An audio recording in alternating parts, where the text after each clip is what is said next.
today I am honored to sit with a great personality, the founder of Atika Care Center, Sir Dr. Kurbanali. शुक्रिया आप लोगों का। And today I will ask him few questions that will help you to understand his mindset and his struggles behind his success and his journey. So, sir, आप अपना introduction दे दीजिए। जी, मेरा नाम मोहम्मद कुर्बान अली, मैं बारसोई का अतीक आई केयर के डायरेक्टर एंड फाउंडर हूँ और मेरा गांव पुड़िया जो काजीटोला के बहुत नज़दीक, बहुत रिमोट में एक निचला हुआ जगह से मैं बिलोंग करता हूँ।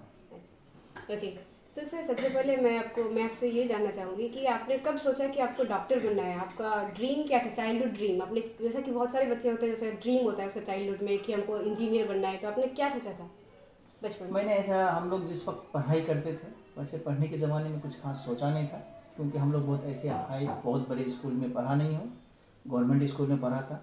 एक पढ़ने के ज़माने से ही हमने एक मेहनत किया है और मेहनत करते करते दरमियान में ही कुछ धीरे धीरे मेरे वालिदों का ये शौक़ था कि एक बच्चे को डॉक्टर बनाया जाए तो बहुत अच्छा हो। हम लोग को शौक़ नहीं था, लेकिन वालिद साहब के शौक़ को ही हमने धीरे धीरे बड़ा होते होते मैंने उस शौक़ को फिर अपना शौक़ में परिणत कर लिया और आज मैं जहाँ पे हूँ मेरे वालिद साहब के दुआओं की बरकत से समझिए और इलाके के लोगों की दुआओं की बरकत से आज मैं यहाँ पे हूँ। मैंने कभी सोचा नहीं था, लेकिन मतलब क्या बोला जाए कि भाई किस्मत में था तो आज मैं हूँ यहाँ पे। Thank you sir. और सर, इसके बाद मैं जानना चाहूँगी आपसे कि आपका जो इतना आपने बहुत एक छोटे मतलब एक स्टार्टिंग पॉइंट जो आपका रहा है और जो आप आज आप जिस पॉइंट पे स्टैंड करते हैं उसकी दूरी बहुत ज़्यादा है। तो आप उस दूरी में जब आप उस फेज में रहे तो आपका मतलब सबसे ज़्यादा स्ट्रगल आपका फेज कौन सा रहा? जब आपने प्रैक्टिस किया या जब आपका स्ट्रगलिंग फेज कौन सा था आपको पूरे जर्नी में? स्ट्रगल फेज सबसे पहले तो होता है कि जब बच्चा मैट्रिक क्वालिफिकेशन कंप्लीट करके इंटर कंप्लीट होने के बाद जब वो अपना एक चूज़ करता है कि हमको करना क्या है और किधर जाना है, ये बहुत स्ट्रगल वाला फेस था जिस पे हम लोग खुद समझ नहीं पा रहे थे करना क्या है। और उस आज के ज़माने में बच्चे लोग तो बहुत एडवांस होते हैं, बहुत ऑप्शंस रहते हैं। उस वक्त हम लोग के समय में उस तरह का खास कोई ऑप्शन नहीं था, इसी वजह से वो समझ बहुत दिक्कत हो रहा था समझने में कि करने से क्या अच्छा होगा नहीं होगा।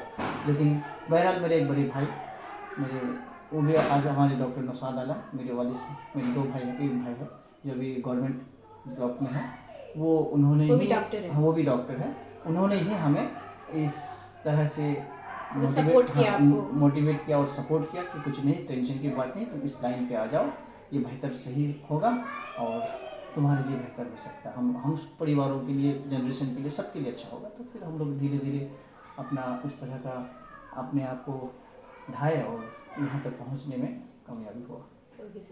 और सर, अभी जो आप एक अच्छे पोजीशन में स्टैंड करते हैं, आपको एक बहुत ज़्यादा आप इंस्पिरेशन है लोगों के लिए, आपके जैसा लोग बनना चाहते हैं, तो सर आप किससे इंस्पायर होते हैं? आप किसको देख करके आप किसको अपना इंस्पिरेशन मानते हैं? वैसे इंस्पिरेशन हम बोला जाए तो किसी एक शख्स को नहीं, मेरे एक टीचर को देख के मैंने ही ये सब कुछ सोचा था कि जब क्लास में हम सबसे पहला कोई भी स्टूडेंट का जो इंस्पायर होने का चीज़ होता है वो उनका शिक्षक होता है और उन्हीं से ही हम लोग इंस्पायर हुए थे। सर हमको बहुत ज़्यादा मतलब कि हम जो नहीं थे तब भी मेरे सर मुझे तारीफ़ करते थे कि तुम बहुत कुछ कर सकते हो आगे, तुम्हारे अंदर में वो मेरिट है, तुम लगन से पढ़ो, मेहनत से पढ़ो, तुम बहुत कुछ अच्छा करोगे। तो बस उनकी ही जो बात थे मुझे अच्छे लगते थे और उसकी बातों पे हम थे अच्छे नहीं, लेकिन उनकी तारीफ़ से ही हमको लग रहा था कि हम कुछ कर पाएंगे। तब से हम मेहनत करना शुरू किए। तो फिर वो मेरे सर कोई मतलब कि उन्हीं से इंस्पायर होकर मैंने आज कुछ कर पाया हूँ तो यहाँ। और सर, जैसा कि आप जिस पोजीशन में स्टैंड करते हैं, तो कोई बंदा अगर सक्सेस के मतलब कोई एट द टॉप में पहुँच जाता है तो क्रिटिसिज्म एक बहुत ज़्यादा नॉर्मल बात हो जाता है कि लोग उसको क्रिटिसाइज करते हैं, जज करते हैं, उसके बारे में बहुत कुछ बोलते हैं, तो एक नॉर्मल चीज़ है सर। तो इस चीज़ को आप कैसे फेस करते हैं, हैंडल कैसे करते हैं? क्रिटिसाइज करते हैं लोग, उसको हम लोग नॉर्मल ही लेते हैं। इस चीज़ को हम लोग बहुत ज़्यादा मतलब माइंड नहीं करते हैं। जब भी कोई हम लोगों को कुछ इस तरह से देखते हैं या सोशल मीडिया में हो जाए या पर्सनली किसी से सुनने को मिलता है तो हम लोग बहुत ज़्यादा दुखी नहीं होते हैं। फिर अपने आप में एक एनर्जी पैदा करते हैं कि नहीं, ये कह रहा है, इसका मतलब हम लोग कुछ बेहतर कर रहे हैं। अच्छा मीन्स आप उसको पॉजिटिव वे इसलिए में इसको लेते हम लोग पॉजिटिव वे में ही इसको गिनते हैं, नेगेटिव लेते नहीं। अगर नेगेटिव लेंगे तो हम लोग सोचेंगे कि भाई आगे नहीं हो के और पीछे जा सकते हैं। इसलिए जो जितना हम लोगों को क्रिटिसाइज करने की कोशिश करता है, हम लोग उसको पॉजिटिव एनर्जी में लेके फिर और हम लोग उसके पीछे और ज़्यादा मेहनत करने लगते हैं। और जो चीज़ हमारे अंदर में देख रहे हैं कि ये गलती हो रहा है, तो हम गलती को सुधारते हैं। और जो पॉजिटिव होता है, हम लोग पॉजिटिव को और भी थोड़ा सा डबल करके उसको एनर्जी पैदा करके हम लोग आगे बढ़ने की कोशिश करते हैं। और पीछे मुड़ते नहीं है, कोई कौन क्या बोले, हम लोग सबको नेगेटिव देखते ही नहीं है उस चीज़ को। एंड से नेक्स्टली हम ये जानना चाहेंगे कि आप क्या सोचते हैं कि टैलेंट एक बच्चे के अंदर ज़्यादा इम्पोर्टेंट है या फिर हार्ड वर्क करना ज़्यादा इम्पोर्टेंट है?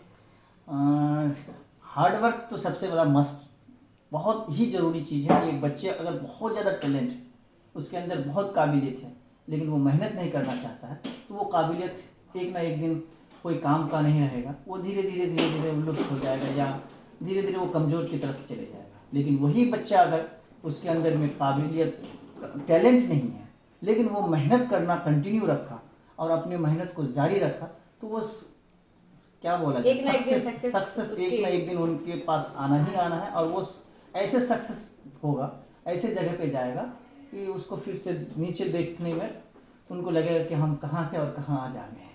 तो इसीलिए हार्ड वर्क को हम ज़्यादा इंपॉर्टेंट देते हैं, वो किसी भी फील्ड पे हो। ये एजुकेशन जो बच्चे लोग पढ़ाई करते हैं, तो अपनी पढ़ाई के समय में अपने क्लास में हो, या जो अपने कोई भी जॉब करते हो तो जॉब में भी करें, या जो अपना सेल्फ कुछ कर रहा हो तो उसमें भी वो अगर वो अपने अच्छे से अगर उस काम को हार्डली करता है, एकदम ऑनेस्टी के साथ करता है, ईमानदारी के साथ करता है, और तो फिर वो उनको सक्सेस पाना मस्ट हो जाता है उसके लिए।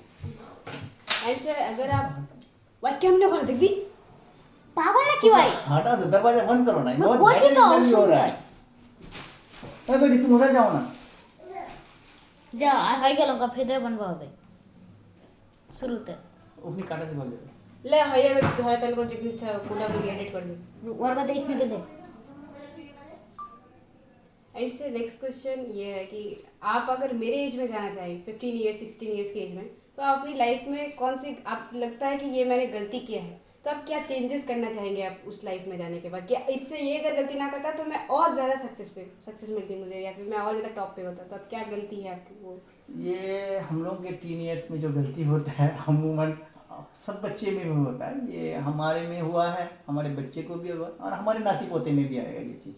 हाँ, जो बायोलॉजिकल हार्मोनी चेंजिंग जब बच्चे में आता है, तो एक अजीब किस्म का हरकत करने लगते हैं, तो वो चीज़ नॉर्मल सा चीज़ है, ठीक है। तो एक दूसरे के प्रति अट्रैक्शन हो जाना, तो ये लोगों के लिए थोड़ा सा उस जगह पे अगर कोई संभल जाता है, तो मैं आइंदा अगर मैं 15 ईयर्स में आऊँगा तो मैं उस चीज़ को कंट्रोल करके अपने आप को और भी ग्रो करने की कोशिश करूँगा, ठीक है। वो दो फ्रेंड बनाना, फ्रेंड चॉइसिंग होता है ना, किसके साथ दोस्ती करना है, किसके साथ दोस्ती नहीं करना है, कैसा दोस्त रखना है, कैसा दोस्त नहीं रखना है, उस वक्त पे आके 3 ईयर्स में आइडेंटिफिकेशन करना या आइडेंटिफाई करना कि किसको दोस्त बनाए, ये बहुत मुश्किल काम होता है। और अच्छे दोस्त को चूज करना मुश्किल पड़ जाता है। मतलब आप उस चीज़ को चेंज करना हाँ, चाहेंगे? वही हम जब आप अगर इस वक्त पे जब फिर से अगर आपकी उम्र में 3 ईयर्स में हम आ गए, तो हम अपने दोस्त को ही अच्छा बनाने की कोशिश करेंगे। क्योंकि एक दोस्त जो ऐसा होता है ना, टर्निंग पॉइंट होता है लाइफ का, कि 3 ईयर्स में आके आपको दोस्त कुछ भी करा सकता है। आपको हो सकता है कि नशे में लुप्त कर देगा, या तो बुरे संगत में लाके बुरे काम करने में मजबूर कर देगा। अगर अच्छा दोस्त मिलता तो